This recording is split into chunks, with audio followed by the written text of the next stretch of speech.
Rusiyada miqrantların tibbi müayinəsinə nəzarət gücləndirilir. Belə ki, Rusiya Federasiya Şurası son iclasda qeyri-qanuni miqrasiyaya qarşı mübarizəni gücləndirmək və ölkədə sanitar-epidemioloji təhlükəsizliyi təmin etmək məqsədi ilə bir sıra qanun dəyişikliklərini təsdiqləyibdir.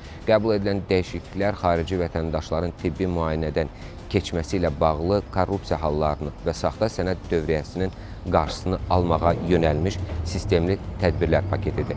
Yeni qaydalara əsasən xarici vətəndaşların ölkəyə daxil olduqdan sonra məcburi tibbi müayinədən keçməsi üçün nəzərdə tutulan müddət 90 gündən 30 günə endirilir. Tibbi müayinələr yalnız regional hakimiyyət orqanlarının müəyyən etdiyi səlahiyyətli tibb müəssisələrində aparılacaqdır.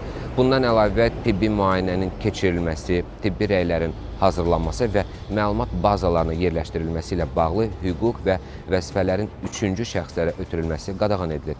Qanunvericiliyə edilən dəyişikliklərə əsasən tibbi müayinədən keçməkdən imtina edən və ya bu prosesdən yayınan əcnəbilərə qarşı inzibati məsuliyyət də sərtləşdirilir. Eyni zamanda ətrafdakılar üçün təhlükə yaradan xəstəliklərin olmaması barədə saxta rəsmi sənədlərin hazırlanması və dövriyyəsi cinayət məsuliyyəti yaradacaq.